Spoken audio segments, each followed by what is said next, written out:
आज हम चर्चा करते हैं सल्तनत कालीन स्थापत्य कला के बारे में, यानी सल्तनत आर्किटेक्ट। देखो किसी भी स्थापत्य को अगर हमें जानना है तो सबसे पहले उनके अपनी परिस्थितियों को समझना चाहिए कि जिनके बारे में हम पढ़ने जा रहे हैं वो लोग कौन हैं, कहाँ से आए हैं, और अगर यहाँ पे गवर्न कर रहे हैं तो उनके वहाँ पर जहाँ से वो लोग आए हैं उनके वहाँ पर उनका जो भवन निर्माण का कला है या उनका जो आर्किटेक्ट की आर्ट है वो आर्ट कैसी होती है।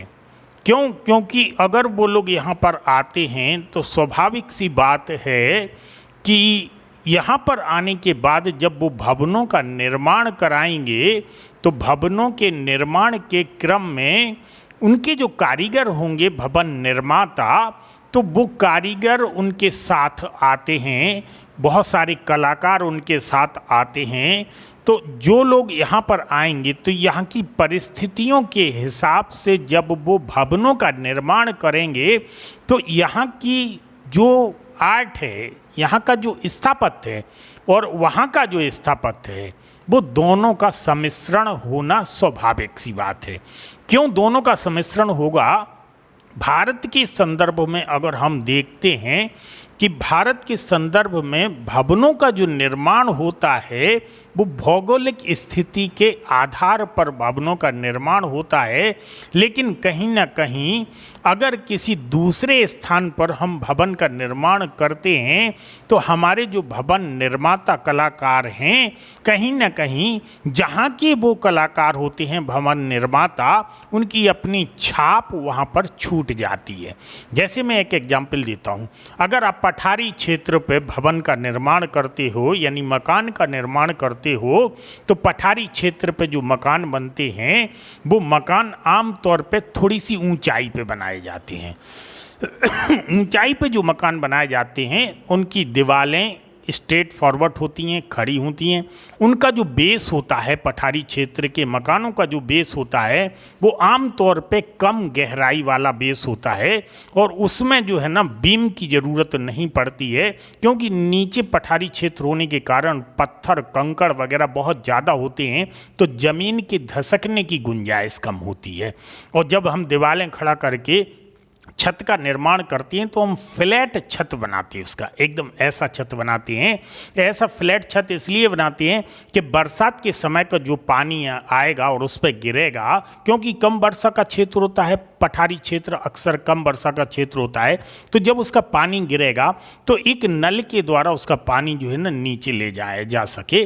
अगर पानी नीचे ले जाएंगे तो पानी सीधा नीचे जाएगा तो वो अपना रास्ते से, जहाँ भी उसका ढाल होगा, अपने रास्ते से किसी तालाब में, किसी नदी में या किसी तलैया टाइप के उधर जो है ना वो बह के स्टोर हो जाता है या नदियों में चला जाता है। तो नदियाँ अपने ब्रांचेज नदियाँ बड़ी नदियों से मिलती जाती हैं, इसके बाद जो है ना वो किसी नदी के द्वारा समुद्र में जो है ना उसे धकेल दिया जाता है या समुद्र में चला जाता है।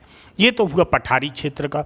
अगर हम पहाड़ी क्षेत्र की बात करते हैं तो देखो पहाड़ी क्षेत्र के जो मकान बनते हैं वो फ्लैट उनका छत नहीं होता है, उनके छत जो है ना कैसे होते हैं, इस टाइप के होते हैं, मतलब ढाल नुमा छत होते हैं, क्योंकि पहाड़ों पे बरसात पठारी क्षेत्र की अपेक्षा ज़्यादा होती है।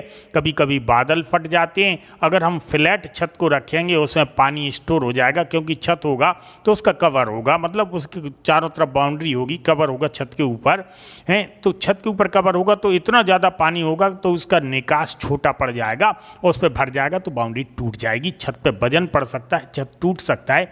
इसलिए वहाँ पे जो छत बनाते हैं वो ढालनुमा छत बनाते हैं कि पानी वहाँ पे रुके ना, और जैसे ही पानी नहीं रुकता है तो फिर वो नीचे चला जाता है और अपना रास्ता बनाता हुआ चला जाता है। और जो भवन बनते हैं पहाड़ी क्षेत्र में वहाँ पे भी जो है ना नींव कम खोदी जाती है और ये घाटियों में मकान बनते हैं, पहाड़ के ऊपर बनते नहीं है मकान। तो अगर इस हिसाब से देखा जाए तो ऐसा है। और अगर हम मैदानी क्षेत्र की बात करते हैं कि अगर भारत में मैदानी क्षेत्र में जो मकान बनाते हैं तो जो हम मकान की नींव खोदते हैं तो अधिक गहराई तक खोदना पड़ती है नींव, क्योंकि नीचे जो है ना सॉफ्ट मिट्टी होती है, और सॉफ्ट मिट्टी होने के कारण जो है ना अगर हमने कम गहराई तक नींव खोदी, इसके ऊपर भवन खड़ा कर दिया, जैसे ही भवन का वजन बढ़ेगा तो नीचे की मिट्टी जब बरसात के दिनों में थोड़ी वैसी होगी, गीली होगी, तो हमारा मकान धसक जाएगा, मकान टेढ़ा हो जाएगा और गिर जाएगा। इसलिए हम वहाँ पे क्या करते हैं, इसलिए हम वहाँ पे गहराई तक नींव खोदते हैं, उसके साथ ही हम बीम डालते हैं, जिससे पूरे मकान का वजन जो है ना ये बीम या नींव सह सके। तो देखो यहाँ पे भी बनाने की अलग कला हो गई है। तो अब यहाँ पर हम देखते हैं कि भौगोलिक स्थिति के आधार पर अलग अलग प्रकार से भवनों का निर्माण होता है। तो स्वाभाविक सी बात है, आप एक कल्पना कीजिए कि यदि आप यहाँ पर रहने वाले हैं, आप मैदानी क्षेत्र में रहने वाले हो, पठारी क्षेत्र में जब आप मकान बनाएंगे तो मैदानी क्षेत्र में रहने वालों के कंपैरिजन में आप थोड़ी सी ज़्यादा नींव खोदने की आदत है आप में, तो ज़्यादा नींव खोदेंगे हैं। अगर आप पठारी क्षेत्र में रहने वाले हैं और पहाड़ी क्षेत्र में आप मकान बनाएंगे तो कहीं ना कहीं आप मकान तो वैसे ही बनाएंगे, जो छत होगी वो ढाल वाली होगी, लेकिन कहीं ना कहीं आपकी छाप वहाँ पे रह जाएगी कि ढाल के बाद एक ऐसा फ्लैट कर देंगे आप, या आगे जो आगे एक पोर्च टाइप का निकालेंगे, उस पोर्च को आप फ्लैट करेंगे और फ्लैट के बाद फिर ढाल करेंगे, तो देखो कहीं ना कहीं आपकी छाप वहाँ पे मिल जाती है। इसी प्रकार से हम जो है ना सल्तनत कालीन आर्किटेक्ट को पढ़ते हैं कि सल्तनत कालीन आर्किटेक्ट जो इंडो इस्लामिक जिसको आर्ट कहा गया है, या जिसको हमने जो है ना ये आपका जो है इंडो सार्सोनिक या इंडो इस्लामिक आर्ट कहा गया है। इंडो सार्सोनिक और इंडो इस्लामिक का मतलब होता है कि इस्लाम का आर्ट, इस्लामी व्यवस्थाओं का आर्ट और इंडिया का आर्ट दोनों मिल गए, दोनों का सम्मिश्रण हुआ, और दोनों के सम्मिश्रण होने से यहाँ पे जो है ना आर्किटेक्ट का निर्माण हुआ। बात आती है यहाँ पे कि इन दोनों का सम्मिश्रण क्यों हुआ। तो देखो, एक मुस्लिम कल्चर या एक टर्की कल्चर हमारे यहाँ आया। जब टर्की कल्चर आया तो पूरे कारीगर टर्की कल्चर टर्की से लेके नहीं आ सकता है, ईरान से, अफ़गान से या उस बेल्ट से लेके पूरे कारीगर लेके नहीं आ सकता, मज़दूर लेके नहीं आ सकता है, कुछ कारीगर वो लेके आ सकता है। तो जो कारीगर लेके आता उनके निर्देशन में जो भवन बनाया जाता है, लेकिन जो भवन निर्माता कारीगर हैं या जो मज़दूर वर्ग है, वो निर्माता और मज़दूर वर्ग यानी कारीगर और लेबर तो हमारे यहाँ की लगेगी। जब कारीगर और लेबर हमारे यहाँ की लगेगी तो वो कितना भी निर्देशन दे कि हमें इस प्रकार से चाहिए, तो कहीं ना कहीं कारीगर की अपनी छाप वहाँ पे छूट जाएगी। और जैसे ही कारीगर की छाप वहाँ पे छूटेगी और हमारी भौगोलिक स्थिति के आधार पर उसे वैसा ही निर्देशन देना पड़ेगा जैसे निर्देशन की हमारे यहाँ डिमांड हो रही है। तो पहले जो निर्देशक है उनका पहले हमारे भवनों को देखेगा, फिर हमारे भवनों की कुछ बिंदु लेके, कुछ अपने बिंदु इस्लामिक लेके, और फिर उस भवन के निर्माण करने का प्रयास करेगा। और ऐसा ही उन्होंने प्रयास किया होगा। इसीलिए जो है ना ये इस्लामी परंपरा में या ये जो सल्तनत कालीन स्थापत्य है, इस सल्तनत कालीन स्थापत्य में भारत का स्थापत्य और इस्लामी स्थापत्य का सम्मिश्रण होना एक मजबूरी थी। क्यों? क्योंकि हमारी भौगोलिक स्थिति, हमारे कार्य करने वाले कारीगर और निर्देशन देने वाला उनका व्यक्ति और भवन निर्माण जो हो रहा है उसमें सम्मिश्रण होना अनिवार्य था। इसी नज़रिए से हमें इसको देखना चाहिए। तो अगर हम बात करते हैं कि यहाँ पे किस प्रकार के भवनों का उन्होंने निर्माण किया है, तो भारत के संदर्भ में जो सल्तनत काल में भवनों का निर्माण हुआ है, इन भवनों के निर्माण में कई किलों का निर्माण हुआ है, मकबरे बनाए गए, मस्जिदें बनाई गईं, महल बनाए गए, और इसके साथ ही मीनारें जो बनाई गईं या उनके मीनारों में या भवनों में नुकीले मेहराब आदि गुंबदों का प्रयोग किया गया और इन भवनों को सजाया और संवारा गया। तो बात आती है कि इन भवनों को कैसे सजाया और संवारा गया। तो देखो, इन भवनों को सजाने संवारने के लिए उनके अपने कल्चर को देखते हैं, उनके अपने धार्मिक विधान को देखते हैं, तो उनके अपने कल्चर और धार्मिक विधानों में यह कहा गया है कि उस समय मतलब आज के समय नहीं, आज के समय तो बहुत भौतिकतावादी हो गए हैं लोग, आज के समय तो सबके कल्चर में काफ़ी बदलाव आ गया है। उस समय यह माना जाता था कि जीवित वस्तुओं का चित्रांकन ना किया जाए, जीवित वस्तुओं को ना उकेरा जाए, क्योंकि जीवित वस्तुओं को जन्म देने का अधिकार या जीवित वस्तुओं को पैदा करने का अधिकार या उनके सृजन करने का अधिकार अल्लाह के पास होता है। और हम लोग जो है ना सब अल्लाह के बंदे हैं, ईश्वर मतलब उस ईश्वर के जो है ना हम लोग सब आदमी हैं, व्यक्ति हैं, जिनका हमारा भी अपना जो है निर्माण ईश्वर ने किया, अल्लाह ने किया है। तो जीवित वस्तुओं के उकेरने से परहेज किया गया। तो फिर किस प्रकार की सजावट की गई? फूल पत्तियों की सजावट की गई, कलशों की सजावट की गई, मतलब सातीरों की सजावट की गई, मतलब इस प्रकार की सजावट की गई जो निर्जीव दिखाई देते हैं। तो जीवित को उन्होंने प्रारंभ में परहेज किया था सजावट के लिए। इन भवनों में जो सजावट की गई थी, यहाँ पर बात आती है कि देखो बहुत सारी चीज़ें होती हैं, शब्द ऐसे होते हैं जिनसे शायद हम परिचित नहीं होते हैं। तो मैं आपको बता दूं, जैसे किले हैं, सभी लोग जानते हैं किले। किले का मतलब होता है प्रोटेक्ट, जो प्रोटेक्ट मतलब होता है ना, जैसे हम समझते हैं किले को हम सीधा एक भवन समझते हैं। किले का मतलब होता है सुरक्षा पंक्ति। अब सुरक्षा पंक्ति आप चारों तरफ जो है ना आर्मी लगा दो तो वो एक सुरक्षा पंक्ति हो गई, वो किला कहलाएगी। कहते नहीं किलेबंदी कर दी, किलेबंदी कर दी मतलब चारों तरफ सेना लगा दी तो किलेबंदी हो गई है। ऐसे एक्चुअली में इसके लिए शब्द का मतलब होता है सुरक्षा पंक्ति, सुरक्षा व्यवस्था। इसे हमने स्वरूप दे दिया क्या है का, इसे हमने स्वरूप दे दिया एक भवन का, और भवन वो क्या हो गया, एक तरह से सुरक्षा व्यवस्था हो गई, इसलिए हमने उसको नाम दे दिया किला। किले शब्द का अर्थ जैसा मैंने आपको बताया। दूसरा जैसे आता है मेहराब। देखो मेहराब क्या होता है, तो देखो मेहराब की एक अपनी आकृति होती है। मेहराब की अपनी आकृति कैसी होती है, आपने देखा होगा कि मेहराब लाइट को आपने देखा होगा। मेहराब लाइट जो है ना,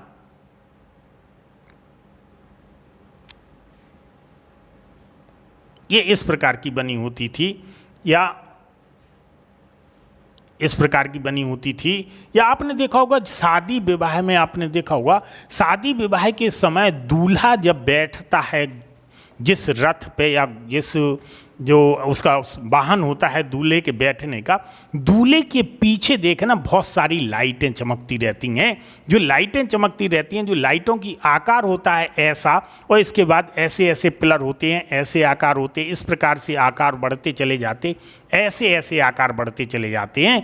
इस टाइप से जो आकार ऐसे ऐसे नीचे होते चले जाते हैं उसे मेहराब बोलते हैं। मेहराब लाइट पीछे लगती है, तो इन्होंने जो है ना मेहराब का प्रयोग किया है।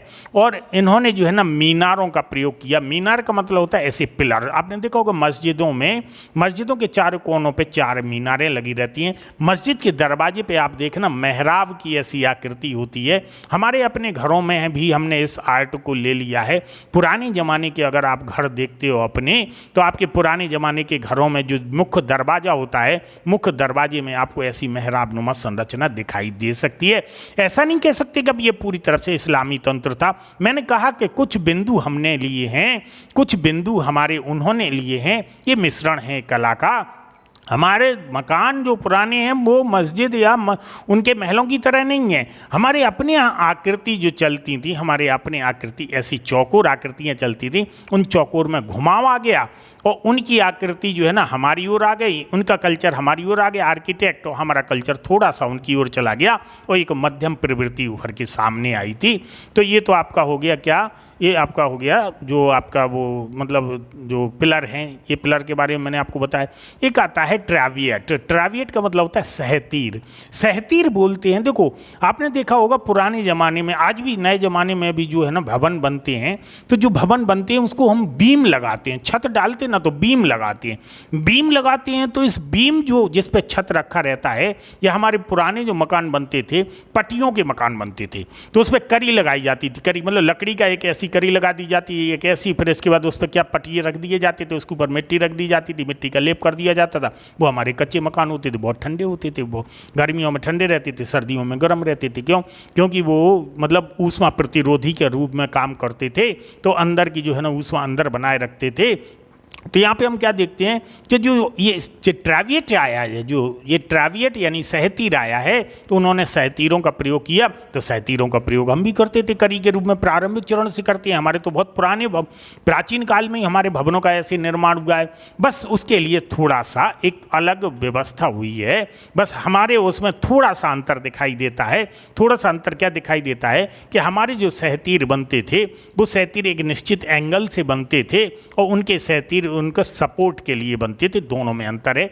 आप अगर प्राचीन किलों को देखते हैं, प्राचीन भवनों को देखते हैं, तो प्राचीन भवन भी बहुत भारी भरकम होते थे, हमारे बहुत बड़े बड़े भवन बने हैं। लेकिन इनकी तरह जो है ना वो सहतीर का प्रयोग नहीं हुआ, बल्कि हमारे यहाँ सपोर्ट के लिए करियों का प्रयोग किया गया। एकास्म पत्थर के बनाए गए वो, तो इस तरह से हमें सहतीरों की मतलब इस तरह की सहतीरों की हमें आवश्यकता नहीं पड़ी। आई मीन्स तुर्कियों की तरह जो भवनों के निर्माण हुआ था उस सहतीर की आवश्यकता नहीं पड़ी, और हमारी परिस्थितियों के अनुसार उन्होंने अपने सहतीरों के रूप को ढाल दिया। क्योंकि आप देखते हैं कि वहाँ पे जो सहतीर थे, यानी अरब क्षेत्र में या जो टर्की क्षेत्र में रेगिस्तानी इलाका है, उस रेगिस्तानी इलाके में जो सहतीर की परंपरा थी, तो वहाँ डिजर्ट एरिया है, वहाँ पे जो है ना उनको अलग प्रकार से भवन का निर्माण करना पड़ेगा। और यहाँ पे जो है ना अब वो इस प्रकार के जो डिजर्ट नहीं था, तो यहाँ पे जो है ना भवनों का निर्माण अलग है। आप देखते हो राजस्थान के भवन में और आप अपने यहाँ के किलों में और भवनों में देखिए, तो राजस्थान के भवन और आपके किलों में और भवनों में बहुत बड़ा अंतर आपको दिखाई देता है। तो ये भौगोलिक स्थिति के आधार पर ही होता है, जैसा कि मैंने आपको पहले बनाया। अब इसको हम जो है ना इतने वर्गों में डिवाइड करने के प्रयास करते हैं। पहले हम पढ़ेंगे गुलाम वंश व खिलजी वंश की वास्तुकला, फिर इसके बाद हम पढ़ेंगे आपको तुगलक वास्तुकला, इसके बाद हम लोधी वंश की वास्तुकला को पढ़ेंगे। और इन वास्तुकलाओं को पढ़ने के क्रम में हम देखेंगे कि किस प्रकार किस सुल्तान ने या किस व्यक्ति ने किन किन भवनों का निर्माण किया, इन भवनों की खास बात क्या है, इनके बारे में हम पढ़ना आरंभ करेंगे। तो सबसे पहले देखते हैं हम गुलामकालीन वास्तुकला। गुलामकालीन वास्तुकला में जो है ना हम कुब्बत उल इस्लाम मस्जिद को सबसे पहले लेते हैं। 1192 में जो है ना तराइन का जो दूसरा युद्ध हुआ था, तराइन के दूसरे युद्ध को जीतने के बाद कुतुबुद्दीन ऐबक ने कुब्बत उल इस्लाम मस्जिद का निर्माण कराया था। और ये कुब्बत उल इस्लाम मस्जिद जो है ना दिल्ली के मेहरौनी में बनाई गई थी, और ये जो है ना ऊंचाई पे बनी हुई मस्जिद थी। ये भारत की पहली मस्जिद मानी जा सकती है। ये मस्जिद एक्चुअल में वास्तविक रूप से इसका ढांचा जमीन से खड़ा नहीं किया गया था, बल्कि पहले एक जैन मंदिर था। उस जैन मंदिर के ढांचे को तोड़ के नहीं, बल्कि उसमें थोड़ा सा परिवर्तन लाके और उसको मस्जिद का रूप दे दिया गया था। उसे कुब्बत उल इस्लाम मस्जिद कहा गया। कुब्बत उल इस्लाम का मतलब होता है, देखो कुब्बत का मतलब होता है धुरंधर, और कुब्बत कहते नहीं तुम में कुब्बत हो तो करके दिखा दो, कुब्बत हो मतलब तुम में ताकत हो तो करके दिखा दो। कुब्बत उल इस्लाम यानी इस्लाम की ताकत नाम दिया गया था। इस्लाम की ताकत इसलिए नाम दिया गया था क्योंकि तराइन के युद्ध में यल्दौस को पराजित किया था। दूसरे तराइन के युद्ध में जो है ना जो पराजित किया गया था, तराइन का पहला युद्ध पृथ्वीराज चौहान से हुआ था 1191 में, आपको याद होगा। तराइन का दूसरा युद्ध जो है ना पृथ्वीराज चौहान से हुआ था। किसका मैं बात कर रहा हूँ? मोहम्मद गौरी की। मोहम्मद गौरी का तराइन का दूसरा युद्ध जो है ना गौरी ने जीत लिया था। गौरी ने जीत लिया था तो इसके लिए उसने ये कहा था कि इस्लाम की कुब्बत है, ये स्वरूप है, मतलब इस्लाम की ताकत के रूप में उस मस्जिद का निर्माण किया गया था, इसलिए उसका नाम रखा गया कुब्बत उल इस्लाम मस्जिद। अब हम बात करते हैं कि ये जो मस्जिद बनाई गई थी, इसमें जो है ना वास्तविक रूप से पहली बार हिंदू और इस्लामी ये मिश्रण शैली का दर्शन होता है। हिंदू है इस्लामी, क्यों? क्योंकि वो जैन मंदिर था, जैन मंदिर हिंदू परंपरा से बना था। उसमें ढांचे को पूरा ढांचे को पूरा न गिरा के उसी में जो है ना मस्जिद का स्वरूप दे दिया गया। तो मस्जिद का स्वरूप दे दिया गया तो स्वाभाविक सी बात है कि दोनों जो है ना मिश्रण हो जाएंगी, दोनों आर्ट में मिश्रण हो गई। तो वहाँ पहला जो है ना इंडो इस्लामिक का जो है ना उदाहरण उसे माना जा सकता है। फिर इसके बाद बात आती है कुतुब मीनार की। जैसा कि आप जानते 1206 ईस्वी के आसपास जो है ना इस कुतुब मीनार का जो निर्माण कार्य शुरू कराया था, ये भी वहीं पे मेहरौली में है। अजान देने के लिए जो मुस्लिम बस्ती है, मुस्लिम बस्ती तक मस्जिद में नमाज़ पढ़ने के लिए जो मुल्ला अजान देता था तो उसकी आवाज़ नहीं पहुंच पाती थी, तो कुतुबुद्दीन ऐबक ने जो है ना इसका स्थापना की थी, यानी निर्माण कार्य शुरू किया था। और उसका उद्देश्य ये था कि इस पे ऊपर खड़ा होकर जो है ना जो मौलवी है वो अजान देगा तो बस्ती तक तक आवाज़ पहुंच जाएगी कि नमाज का वक्त हो गया है, नमाज करने के लिए बस्ती के लोग आ जाएं। इसी कारण से, इसी उद्देश्य से, और इसने अपनी जो है ना, जो उनके गुरु थे कुतुबुद्दीन बख्तियार काकी, सूफी संत थे, उनकी याद में जो है ना ये कुतुब मीनार का निर्माण कराया था। इस कुतुब मीनार के निर्माण में जो है ना 3 सुल्तानों का महत्वपूर्ण रोल रहा है।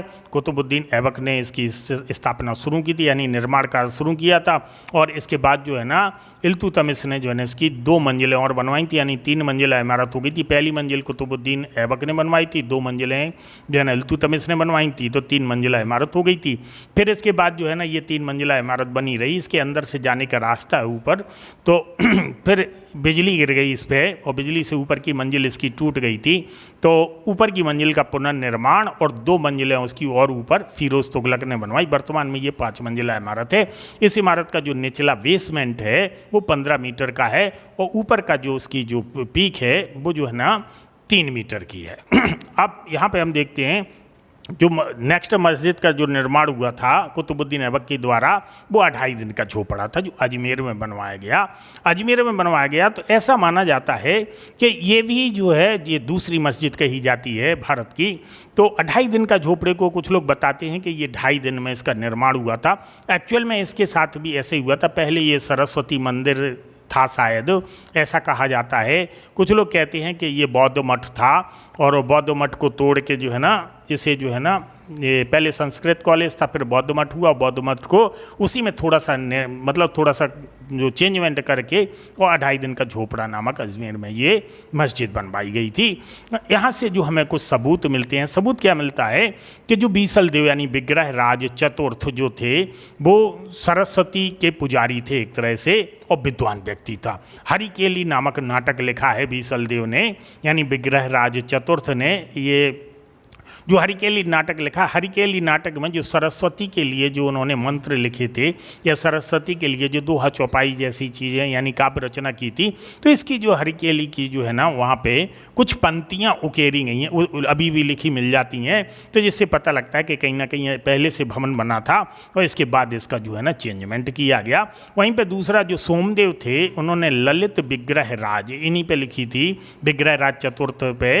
तो सोमदेव का ललित जो विग्रह राज है उसकी भी कुछ पंक्तियाँ जो है ना इसमें लिखी मिल जाती हैं, यानी इसकी शिलाओं में लिखी मिल जाती हैं, जिससे ये जानकारी मिलती है कि इसका नीचे आधारशिला से बल निर्माण नहीं हुआ बल्कि चेंजमेंट हुआ है। अब बात करते हैं हम नसरुद्दीन 2.5 दिन के झोपड़ा के बाद नसरुद्दीन महमूद के मकबरा की बात करते हैं। इसी को सुल्तानगढ़ी के नाम से भी जाना जाता है। पूछा जा सकता है कि सुल्तानगढ़ी के नाम से किसको जाना जाता है। तो नसरुद्दीन महमूद का जो मकबरा है ये तुर्की सुल्तानों के द्वारा बनाया गया पहला मकबरा है भारत के संदर्भ में, कि पहला मकबरा मतलब मकबरे की श्रेणी में ये पहला मकबरा है। तो यहाँ पर इल्तुतमिश ने इसका निर्माण करवाया था। नसरुद्दीन महमूद जो है ना इल्तुतमिश का ज्येष्ठ पुत्र था, और इसके ज्येष्ठ पुत्र की मृत्यु पर जो है, मृत्यु के बाद जो है ना वो मकबरा बना था। तो इसमें जो है जब इल्तुतमिश ने अपने ज्येष्ठ पुत्र की उसमें जो पहला मकबरा बनवाया था, इस पहले मकबरे की श्रेणी के कारण बनवाने के कारण ही इल्तुतमिश को भारत के संदर्भ में या सल्तनत के संदर्भ में मकबरा शैली का जन्मदाता कहा जाता है। तो यहाँ से भी एक क्वेश्चन उठ सकता है कि किसको जो है ना सल्तनत का जो मकबरा शैली का जन्मदाता कहा जाता है, तो ये इल्तुतमिश को कहा जाएगा, क्योंकि उसने अपने ज्येष्ठ पुत्र नसरुद्दीन महमूद का मकबरा बनवाया था, और ये पहला मकबरा था भारत सल्तनत के उससे। अब इसके बाद बात करते हैं सुल्तानगढ़ी का अर्थ क्या है। देखो मैंने कहा था कि नसरुद्दीन महमूद के मकबरे को ही सुल्तानगढ़ी कहते हैं। सुल्तानगढ़ी का जो अर्थ होता है, इसका मतलब होता है कि मतलब गुफा का जो सुल्तान, गुफा का सुल्तान, गुफा का सुल्तान। तो मतलब यहाँ इसका अर्थ जो है ना वहाँ से लेते हैं, वो क्या बोलते मतलब एक ईरानी क्षेत्र से और टर्की क्षेत्र से इसका अर्थ लेते हैं गुफा का सुल्तान, इसलिए इसे सुल्तानगढ़ी कहा गया है। अब हम आगे अगर बात करते हैं कि इल्तुतमिश का मकबरा जो है ना वो 1235 में ही शुरू किया गया था, और ये इल्तुतमिश का मकबरा 42 फुटों के एक मतलब वर्गाकार एक 42 फुट का एक वर्गाकार मकबरा है और इसमें जो है ना पश्चिम की ओर दरवाज़ा नहीं है, इसके 3 दरवाजे 3 दिशाओं में हैं, केवल पश्चिम की ओर इसका कोई दरवाज़ा नहीं है। तो ये इल्तुतमिश का मकबरा था। और इल्तुतमिश के जो अन्य जो भवन बने थे उन अन्य भवनों में हम देखते हैं हौज़ शमसी। हौज़ शमसी का निर्माण जो है ना बदायूं में, ये भी यहाँ क्वेश्चन आ सकता है, हौज़ शमसी का निर्माण जो है ना वो बदायूं में कराया था इल्तुतमिश ने। जामा मस्जिद बनवाई थी। नागौर में जो है अतारकिन का दरवाज़ा बनवाया था। नागौर का अतारकिन का दरवाज़ा इसका बहुत प्रसिद्ध दरवाज़ा रहा है। और इसी नागौर के अतारकिन के दरवाजे से प्रेरणा लेकर अकबर ने जो है ना आगे चल के जो बुलंद दरवाजे का निर्माण कराया था। यहाँ से भी क्वेश्चन उठ सकता है कि अकबर ने बुलंद दरवाजे का निर्माण किसकी प्रेरणा से या किस दरवाजे की प्रेरणा से। तो ये जो है ना नागौर का अतारकिन का जो दरवाज़ा है यही इसी से प्रेरणा लेके जो है ना अकबर ने इसका निर्माण करवाया था। तो यहाँ तक अभी हमने देखा है। इसके बाद बलबन का मकबरा है। बलबन का मकबरा वर्गाकार है, वर्गाकार मकबरा मतलब चौकोर मकबरा है। और ये जो है ना वास्तविक मेहराब का जो वास्तविक रूप से प्रयोग किया गया है वो यहाँ से क्वेश्चन कई बार उठा है कि बलबन के मकबरे में वास्तविक रूप से मेहराबों को उकेरा गया है और स्पष्ट मेहराबें दिखाई दी गई हैं। और ये शुद्ध इस्लामी शैली का पहला मकबरा माना जाता है। शुद्ध इस्लामी शैली का पहला इसलिए मकबरा माना जाता है कि शुद्ध, आप बलबन को जानते हो, बलबन को आप पढ़ चुके हो, मैं आपको लेक्चर दे चुका हूँ। अगर नहीं पढ़ा है आपने, नहीं देखा है तो आप देख लीजिए, बलबन को पढ़िए। बलबन कितना राजत्ववादी, कितना मतलब रक्त और उसकी जो मतलब एक तरह से एलिट क्लास में जो है ना वो फेथ रखता था। तो आप समझ सकते हैं उस बात को कि किस प्रकार के स्वभाव का था बलबन, कितना खूंखार था और एक नया राजत्व का सिद्धांत दिया था। अपने आप को अफरासियाब वंश से जोड़ा था, ईरान के रक्त की शुद्धता पे कितना बल देता था। तो उसका मकबरा भी बिल्कुल उसी तरह से होगा, मतलब एक तरह से बिल्कुल उसी परंपरा से होगा, सल्तनत की परंपरा से ही उसे शुद्ध रूप से जो है ना बनवाने का प्रयास किया गया होगा। तो ये जो है ना इसे हम शुद्ध इस्लामी शैली का पहला मकबरा कह सकते हैं। अब इसके बाद हम दूसरे चरण में प्रवेश करते हैं। तो यहाँ पर हम देखते हैं खिलजी वंश को देखते हैं। देखो यहाँ पे गुलाम वंश हो गया है, अब हम खिलजी वंश को देखते हैं। खिलजी वंश के बारे में अगर हम बात करते हैं तो खिलजी वंश में जो है ना हम सीरी का किला, हौज़े खास का मतलब होता है ये जो है ना पानी के बीच में एक बिल्डिंग यानी भवन बनाया गया था। मतलब एक तालाब था, इस तालाब के बीच में जो है ना एक भवन बनाया गया था जहाँ पे मतलब हौज़े रानी भी कहा जाता है। यहाँ पे स्त्रियां या रानी जो है ना वो नहाती थीं, स्नान करती थीं, इसलिए इसे हौज़ खास नाम दिया गया। सीरी के किले के अतिरिक्त जो है ना ये बहुत भव्य सुंदर बनाया गया था। हौज़ खास काफ़ी सुंदर था। इसकी सुंदरता और भव्यता को जो है ना देखने लायक है, कभी मौका मिले तो आप जा सकते हैं। इसके बाद जो है ना अलाई दरवाजे का निर्माण करवाया था 1310 ईस्वी में अलाउद्दीन खिलजी के द्वारा जो अलाई दरवाजे का निर्माण करवाया गया था। यहाँ से एक क्वेश्चन जरूर उठता है, वास्तविक रूप से शुद्ध वैज्ञानिक पद्धति पर बनाया गया यह जो पहला दरवाजा था या पहला भवन था।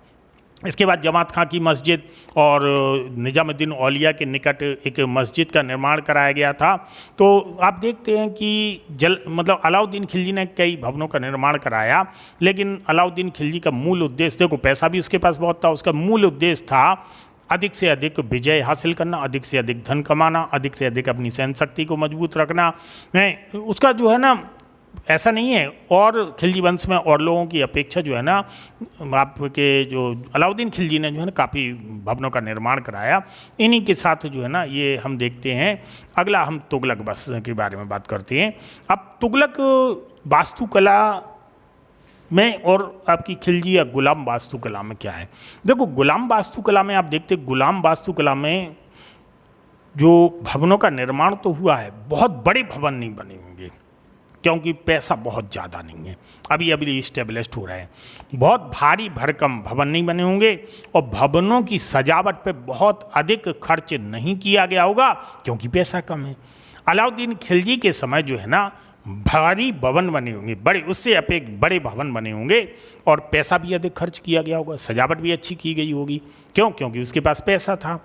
अब आता है तुगलक वंश। देखो तुगलक वंश में आते आते तो देखो मोहम्मद बिन तुगलक ने अर्थव्यवस्था को इतना कमज़ोर कर दिया था कि भवनों के निर्माण के लिए जो है ना, सजावट के लिए बहुत पैसा लगता है। सजावट के लिए उसके पास स्वाभाविक है कि खजाने में पैसा नहीं रहा होगा। इसलिए हमें ये अंतर दिखाई देता है कि जहाँ खिलजी वंश में भवनों की सजावट बहुत सुंदर है, वहीं तुगलक वंश में भवनों की सजावट उतनी सुंदर नहीं है, लेकिन भवनों का आकार बड़ा है।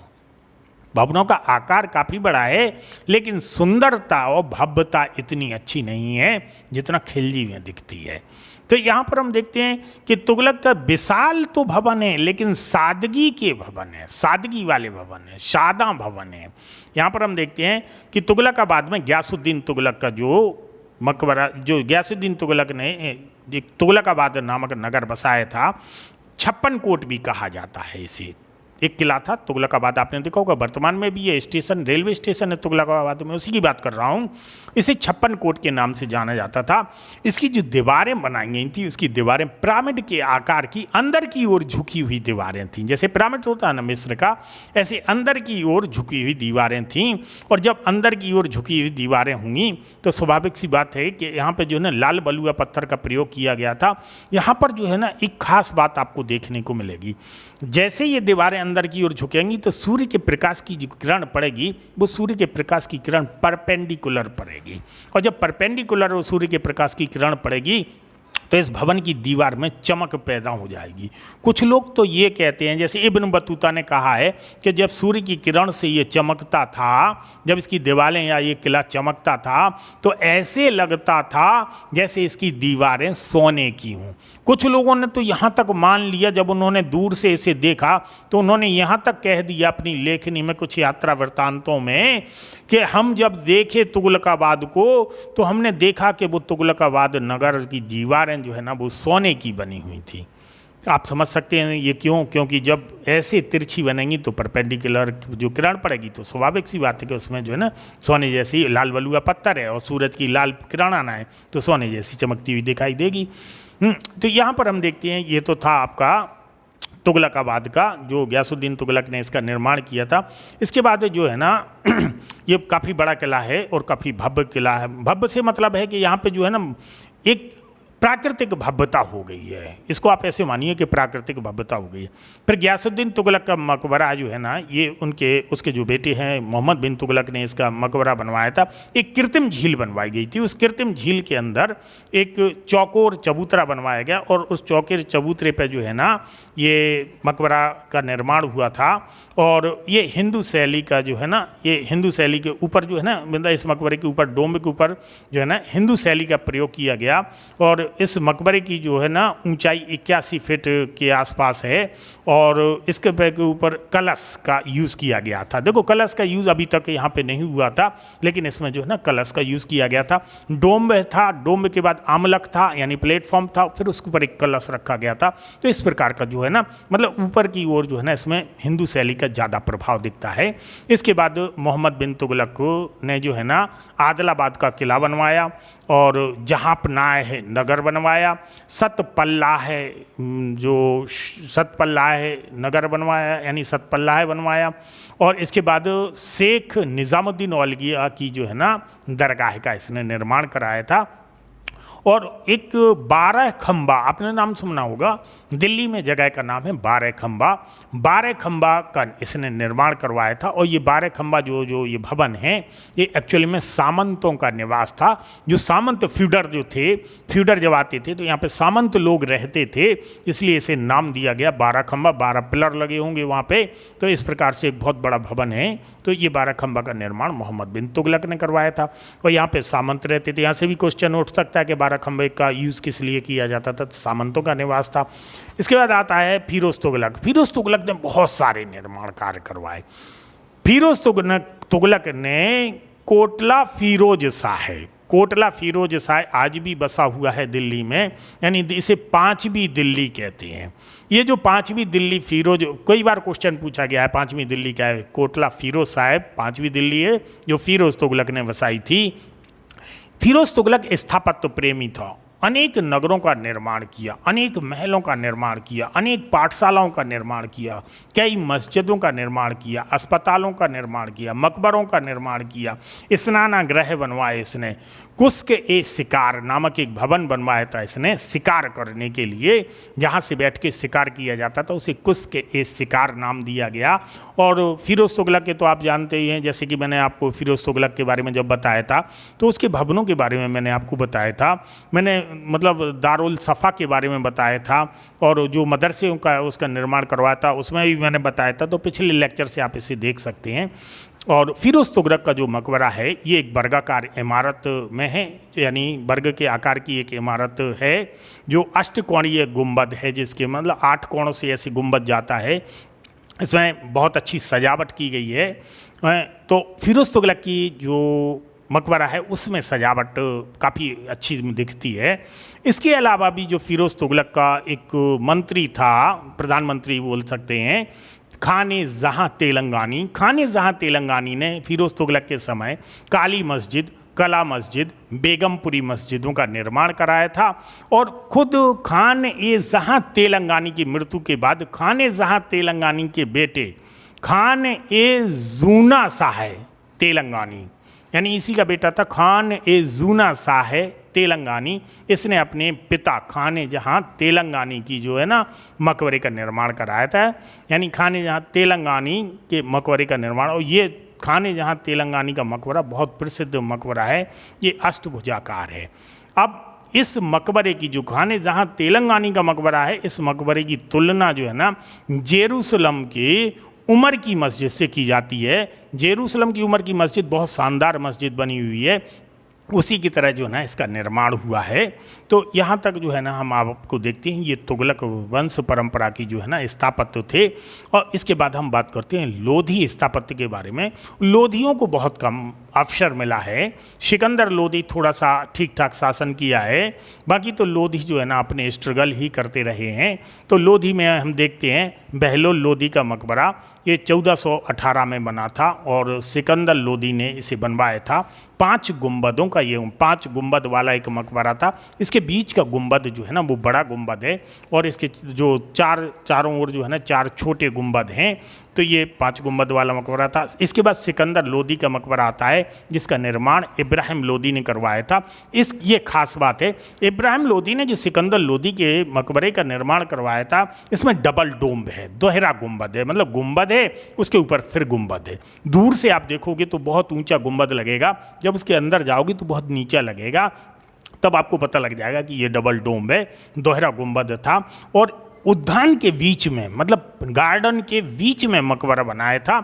इसी गार्डन के बीच में मकबरा बनवाने की जो प्रेरणा थी, मुग़लों ने इसी प्रेरणा को लेकर, और मुग़लों के अधिकतर मकबरे जो है ना उद्यान के बीच में, हुमायूं का आप मकबरा देखिए, इसके बाद अकबर का मकबरा देखिए, बाबर का मकबरा देखिए, आप जितने भी आप आगे चल के मकबरों को देखेंगे, उन मकबरों में क्या है, चारों तरफ उद्यान है, चारों तरफ गार्डन है और फिर मकबरा है। तो ये जो प्रेरणा ली थी उद्यान वाली जो मुग़लों ने, ये प्रेरणा जो है ना ये इसी इब्राहिम लोधी के द्वारा सिकंदर लोधी के मकबरे का जो निर्माण हुआ था उसी से प्रेरणा ली थी। इसके साथ ही इनके पीरियड में, यानी इनके आसपास जो है ना मठ की मस्जिद, जो सिकंदर लोधी का वज़ीर था मियाँ भुआ, सिकंदर लोधी का जो वजीर था मियाँ भुआ, उस मियाँ भुआ ने मठ की मस्जिद का निर्माण कराया था, जो लोधी स्थापत्य में सबसे बेहतरीन मस्जिद मानी जाती है। तो ये आपका जो है ना लोधी वास्तुकला था, लोधी आर्किटेक्ट था। मुझे लगता है कि काफ़ी हद तक जो है ना आप वो आर्किटेक्ट को समझ गए होंगे। और अगर इसके बावजूद भी आपको कोई डाउट है, कोई संदेह है, तो आप जो है ना हमें कमेंट्स करके जो है ना अपने प्रश्नों को पूछ सकते हैं। आप कमेंट्स करके बता सकते, मतलब आप हमें प्रदर्शित कर सकते हो कि हमको जो है ना क्या क्या चीज़ें या किस प्रकार से और एक्सप्लेनेशन चाहिए, तो आप कमेंट करते रहिए। अगले चरण में फिर हम आपसे मिलते हैं।